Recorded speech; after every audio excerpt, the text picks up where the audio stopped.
বৈষম্য বিরোধী আন্দোলনকে ঘিরে সাভারে পুলিশের গুলিতে প্রাণ যায় জামালপুরের ওমর ফারুকের। এমন মৃত্যুর শোকে কিছুতেই মেনে নিতে পারছে না তার পরিবার। জুলাই আন্দোলনের নিহতের পরিবার ও আহতদের সহায়তার পাশাপাশি শহীদদের কবর বাধাই করে দেয়া হবে বলে জানালেন জেলা প্রশাসক।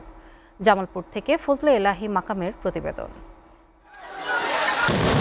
বৈষম্য বিরোধী আন্দোলনকে ঘিরে ১৯ জুলাই কারফিউ দেয় তৎকালীন সরকার। ২০ জুলাই সাভারে পুলিশের গুলিতে গুরুতর আহত হওয়ার পরদিন ২১ জুলাই প্রাণ যায় ৪০ বছর বয়সী মুরগি দোকানের কর্মী ওমর ফারুকের।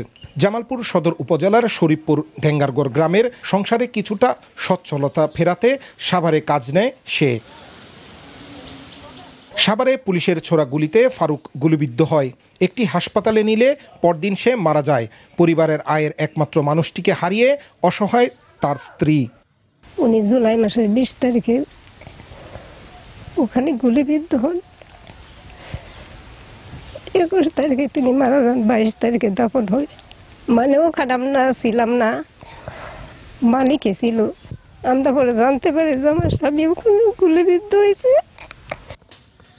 রাজনীতিতে জড়িত ছিল না ফারুক। তার মৃত্যুতে অসহায় হয়ে পড়েছে পরিবারটি। সরকারকে পাশে দাঁড়ানোর দাবি জানিয়েছে তার স্ত্রী। আমার সন্তান দুইটা মানুষ করবার জন্য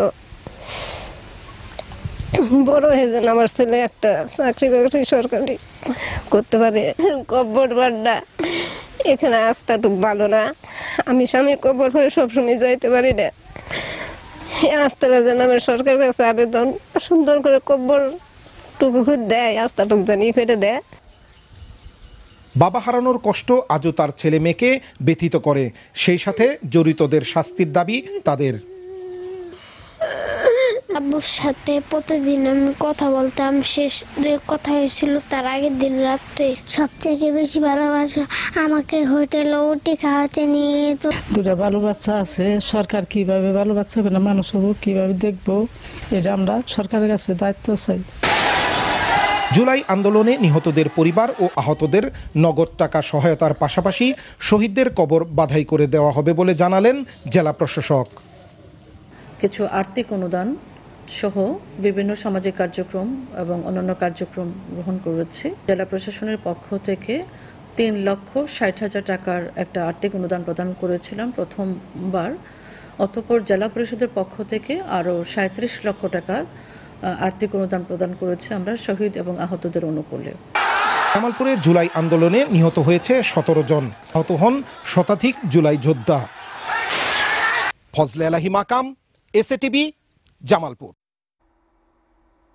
বৈষম্য বিরোধী ছাত্র জনতার আন্দোলনের গণঅভ্যুত্থানের পর কেটে গেছে ১টি বছর, কিন্তু ফরিদপুর জেলার শহীদ পরিবারগুলোর অবস্থা থমকে আছে সেই দিনের বিভীষিকাময় দিনগুলোর কথা মনে করে। এসব পরিবারের স্বজন হারানোর যন্ত্রণা আজও তাদের তাড়া করে বেড়ায়। চোখের অশ্রুজল এখনও তাদের নিত্যসঙ্গী। বুকের ভেতর অজানা ভয় আর আতঙ্ক আজও তাড়িয়ে বেড়ায় তাদের।